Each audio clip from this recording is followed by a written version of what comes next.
Make it actually cool. So Superman? No! Shut up! Stop! Think for a second. Think for a goddamn second. I finally started watching Amphibia with Vermin because, like, people in my community recommended it. And, like, early on, Amphibia is so unbearably juvenile that it's really difficult to get through. It reminds me of how I felt when I tried watching My Little Pony. But so far, there's been, like, one episode with a glimmer of, like, real potential in there, which is when you first see the toads. Please tell me you finished season 2. No! I'm halfway through season 1. Hold it. Just, yeah, I'm working into it. It's just, wow, the show starts out, like, really, really, really juvenile.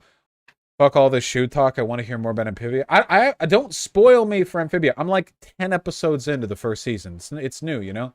There are some things that I like about the show, but a lot of it feels real juvenile. But then there was a bit of it that I really did like, you know? I don't know. I like animation as a medium. Hopefully, it continues to get better and more involved. I know that the show goes way off the rails at some point, because I saw a picture. I won't say it in case I spoil any of you, but, you know, I saw a picture, and it looked like the power level escalated slightly from the start of the show. I'll say that much. Yeah, they turned into a pickle. Don't say anything.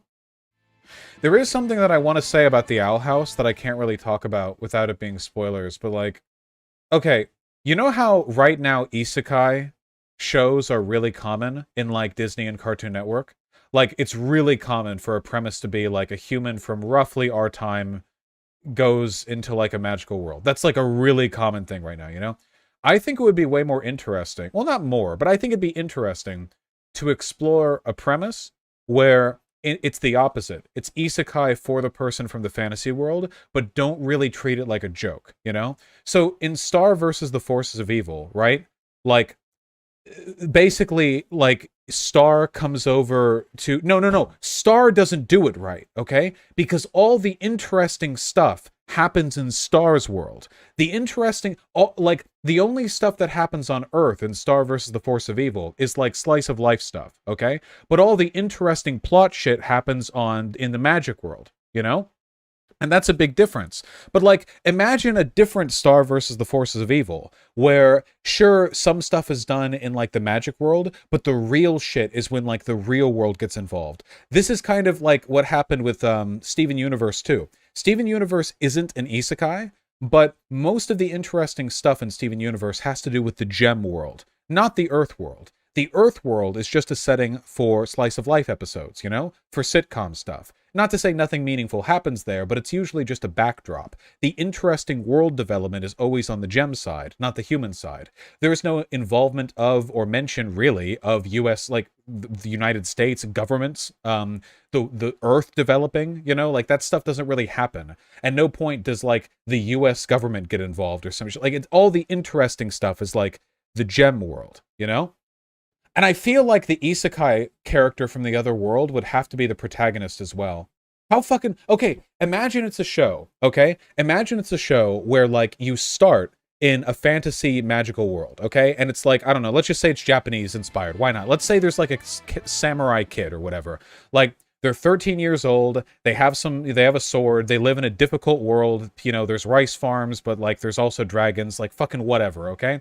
And some magic bullshit happens, and they end up on Earth. And the samurai kid is the protagonist, with the Earth-like kid they meet, of course, because it's always like that, becomes the secondary protagonist, and of course, you know, you meet more characters out from there. But normally what would happen there is that all the interesting stuff would happen when the human on Earth goes over to the fantasy world and gets embroiled and becomes a big part of that world. This is what happened in Star vs. the Force of Evil, okay? But imagine instead if the arrival of this alt-world kid kind of heralds the destruction of Earth, you know? Like, most of the interesting stuff isn't the magic on the other world, it's the magic infiltrating the real world. There are shows like this? No, but it always stays slice of life. It's all Danny Phantom shit, you know? Oh yeah, it all stays on Earth and, like, he has to catch the ghosts. No, I'm talking about developments on Earth that are as extensive as the developments they make to the fantasy world, you know? Like, make it actually cool. So Superman? No! Shut up! Stop! Think for a second. Think for a goddamn second. Holy fuck! Jesus Christ! A story where the plot is about our world reacting to infiltration by the fantasy world. Now, I know about the anime Gate, which is what I'm talking about. There's one slight problem.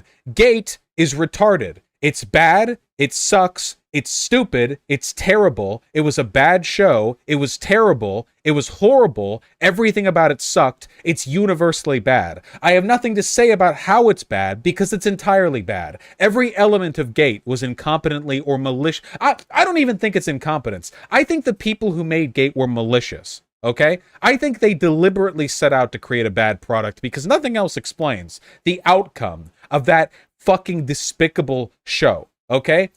Jesus. Gate is literally just like I'm not even. It's not even worth talking about. Look, do something.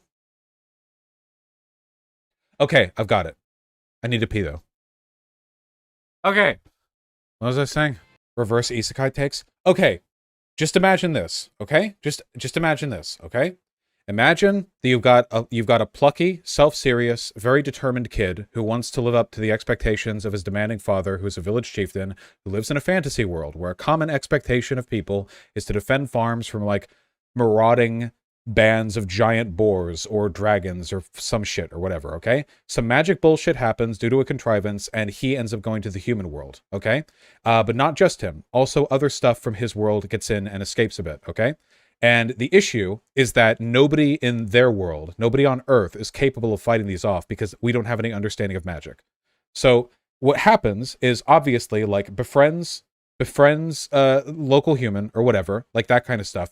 And the progress, like the plot progress, it starts out with like the standard sitcom-y, like, enemy of the week type episode where, like, oh yeah, this thing came through the portal, I have to defeat it because your people can't, we have to save them, you know? But that's the beginning, and as time goes on you get more and more plot developments, and the major developments happen on Earth, not in the other world. So, like, you'll have a season finale where something big enough gets through that it actually, like, carves out a section of the town, and, like, the local city has to evacuate. And, like, there's this dawning realization that the existence of this kid here isn't some, like, cute isekai thing, but that there's an active threat to the planet that he's currently the only one involved in defending against. And the show, like, alternates between time spent in the other world and in our world, because in the other world, humans, like the human family that this kid got pseudo-adopted by, they're trying to find, like, other people to help defend their world or close the portal or anything like that, and the kid's trying to live up to those expectations, but the more shit goes through the portal and ruins the fucking Earth world, the more the government gets involved. And I don't think this is, like, too much to ask for from, like, a Y7 TV show or whatever, like Star vs. the Force of Evil, Gravity Falls or whatever. I think it's totally in line or whatever, you know? Where, like, the government tries to get more involved, but it's really difficult for them to do anything because magic is just not something we're capable of handling, you know? And I feel like you could really build out a great story where the threat becomes more meaningful and more... Like, it just bothers me a little bit that you'll have these giant isekai story arcs, and the end of it is like, oh yeah, and then you return back home to your unaffected world. They changed that up in Star vs. the Force of Evil in a really, really contrived ending where they just merged the two worlds, which is really dangerous, you know? I don't know. You people are trying to trigger me, but I'm with the monastic piece, I've accepted you're all fucking retards, so I know that you're just trying to trigger me by saying random shit. Is Samurai Jack partly an isekai? Samurai Jack is an isekai from one world we're not in to another world we're not in, which is really cool, actually. It's pretty unique, actually, to have an isekai that's between two worlds that aren't the one that we live in. Yeah. Yes, I've watched The Owl House. Anyway, do you have any idea what I'm talking about here? I guess the main issue that I have is I feel like the general arc of these shows is you usually have a human protagonist on Earth who turns into a plucky adventurer and gets stronger in this fantasy world, right? But I'm kind of bored of that, you know? I would much prefer a story of like how much cooler they are, inspiring people on Earth to be better or stronger, or maybe making them worse. Maybe a recurring theme of the story can be that Earth is getting worse for its contact with this place. Not only do you have to evacuate cities and there's like new threats and everything, but humans are becoming more and more paranoid, xenophobic. They refuse help from people from the other world because they don't trust them. They're like categorically distrustful of magic because they consider it to be like a aberrant or unnatural or whatever. And then like you get more of that, and I don't know, I feel like you could get something really interesting there. And I feel like you would be setting up, like, potentially a really interesting arc that involves the politics of both worlds in a fashion that isn't normally done. Something like, genuinely deconstructive. You people are infuriating.